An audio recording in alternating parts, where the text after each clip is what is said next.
맨 첫 장 1장이죠. 1장 용접 시공 부분입니다. 이 부분에서는요, 각종 용접 이음의 종류와 특징, 그리고 용접 홈, 개선 홈의 종류와 특징, 그리고 용접 구조물 설계 또는 용접 구조물 설계 시 주의사항이나 고려사항, 용접 강도의 계산과 용접 시공 등에 대해서 같이 공부해 보도록 하고요. 가장 처음 용접 이음 부분입니다. 용접 이음 부분을 보시면 맞대기 용접과 필렛 용접이 있고요. 여기에 대한 용접부 명칭, 칠판 넘어가서 이 맞대기 용접과 필렛 용접의 각부 명칭과 설명 드리도록 하겠습니다.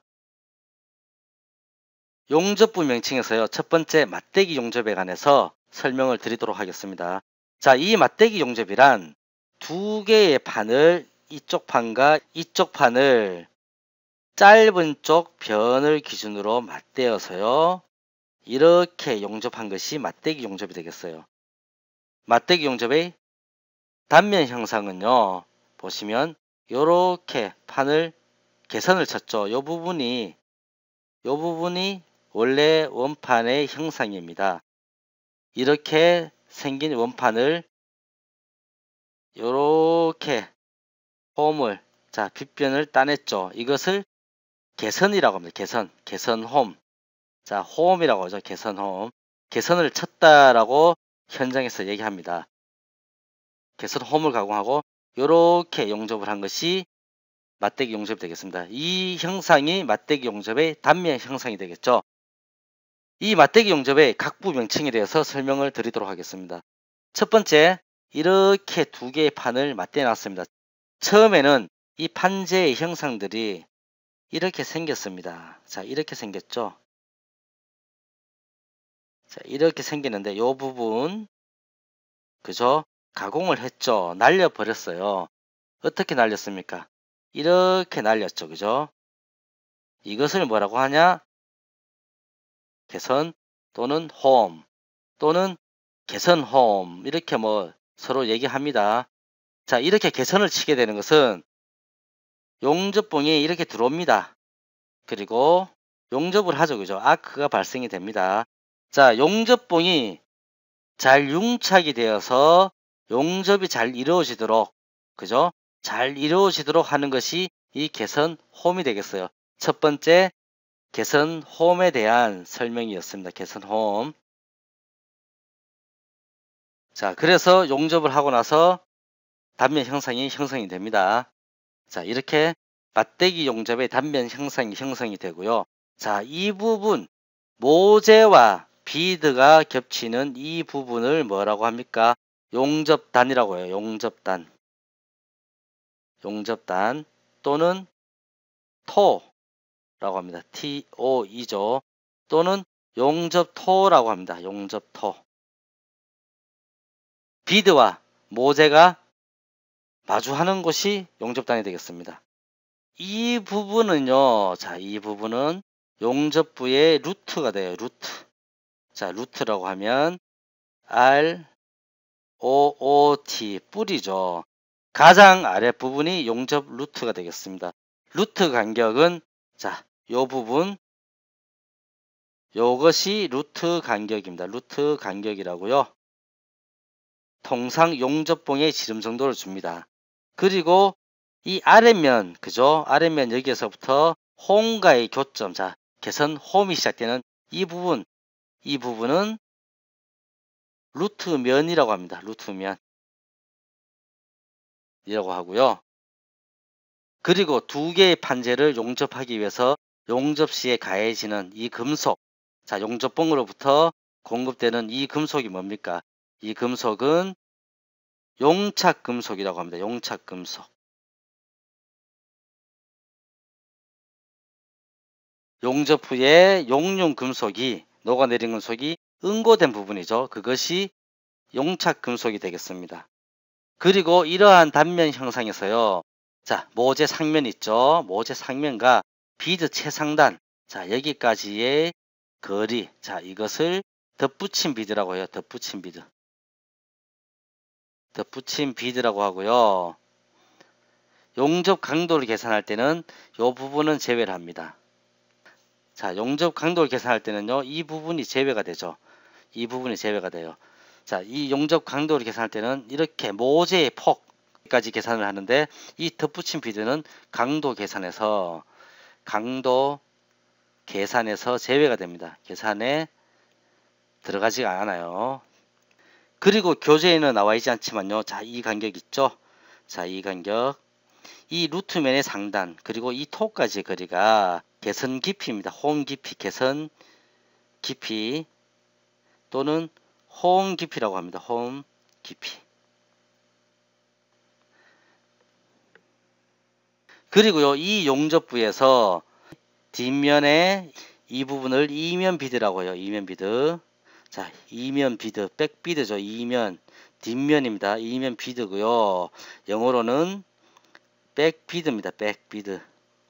백 비드인데, 자, 이 덧붙임 비드와 백 비드를 제외한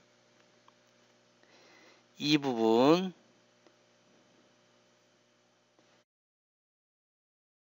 이 부분의 높이를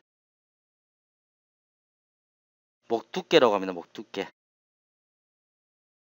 자, 그림에서 보시면 모재의 두께와 동일해요. 즉, 다시 말씀드려서 용접 강도 시 부과되지 않는 이 덧붙임 비드 그리고 뒷면에 튀어나온 이면 비드를 제거한 유효한 비드 높이를 목두께라고 합니다. 이쪽이 용접 방향입니다. 용접 방향과 반대되는 뒷부분에 나타나는 비드가 이면 비드입니다. 백 비드.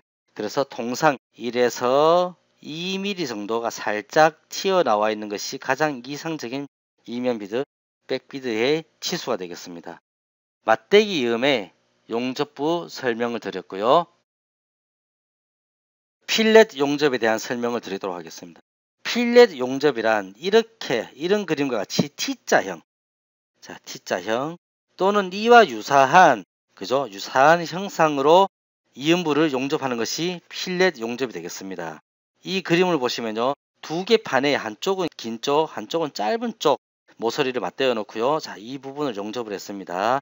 자, 이것의 용접 단면 형상은 이렇게 생겼습니다. 경우에 따라서는 이쪽 부분에 개선 홈을 가공하기도 합니다. 그래서 용입을 깊게 하고 이렇게 용접을 해 나가기도 하죠. 그죠? 이 부분은요, 용접 비드입니다. 자, 용접 비드. 그리고 이것은 모재가 되겠죠.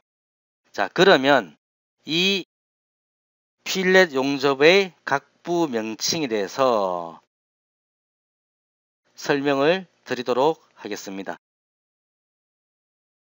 자, 필렛 용접의 용접부 단면입니다. 자, 여기에서 이 부분은 용접단이죠. 이 모서리. 자, 이 모서리 용접단입니다. 용접단. 여기도 용접단이죠. 이쪽 부분은 루트라고 합니다. 자, 이쪽 부분을 용접 루트라고 해요. 루트. 뿌리 부분이죠. 그죠? 루트라 하고요. 자, 비드가 이렇게 형성이 되어 있습니다. 자, 첫 번째 다리 길이입니다. 다리 길이란 이 루트부에서 용접단까지의 거리입니다. 자, 이것이 다리 길이입니다. 다리 길이, 용접 다리 길이라고 해요. 그리고 한자로는요, 다리 각자를 써서 각장이라고도 해요. 각장. 비드 길이죠. 자, 이것은 비드고요. 다리 길이고요. 그리고 자, 이것이 비드 목 두께입니다. 목 두께. 두께. 자, 이 목 두께는요. 목 두께. 목 두께는 비드의 유효 치수입니다. 비드의 유효 치수가 되죠. 유효 치수로서 용접 강도 시에, 자, 강도 계산할 때요. 그죠? 용접 강도 시에 적용하는 계산 수치가 됩니다. 적용하는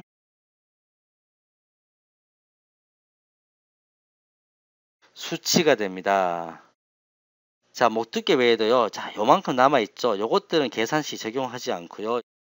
요것은 앞에서 맞대기 용접에서 보시다시피 보강살입니다. 단지 보강살이 되겠죠. 보강살은 용접 강도 시에 적용하지 않습니다. 용접 강도 시에는 요 부분, 요 부분만 이 부분만 용접 강도 시에 적용을 합니다. 그리고 이 목두께의 선상에서 이 모재와 마주치는 이쪽 부분, 자, 이 그림에서 볼록형 필렛 용접에서는요, 용접 단과 마찬가지입니다. 이 부분이 뭐냐? 이 부분은 필릿 크기가 되겠습니다. 필릿 크기. 자, 이 필릿 크기는요, 자, 이렇게 볼록형인 경우에는 다리 길이와 동일합니다. 하지만 오목형인 경우가 있죠. 오목하게 이렇게 비드가 형성이 되는 경우가 있습니다. 이런 경우에는요, 목 두께는 어떻게 형성이 되느냐? 자, 목 두께는 이렇게 형성이 돼요. 이 오목한 부분을 넘어갈 수가 없죠. 오목형인 경우에는 이것이 목 두께가 됩니다. 목 두께. 목 두께가 되고요. 여기에서 다리 길이 있죠. 다리 길이는 이 부분이 다리 길이가 되겠습니다. 용접 다리 길이. 이렇게 오목한 형태의 필렛 용접인 경우에는 이 부분이 필릿 크기가 되겠어요. 필릿 크기. 왼쪽 그림, 오른쪽 그림 보시면요. 오른쪽 그림은 볼록한 비드 형태의 필렛 용접. 왼쪽 그림은 오목한 형태의 필릿 용접이 됩니다. 자, 여기에서 볼록한 비드 형태의 필릿 용접의 유효 목 두께는 용접단과 용접단을 이은 거리가 목 두께가 됩니다. 그리고 오목한 필렛 용접인 경우에는요.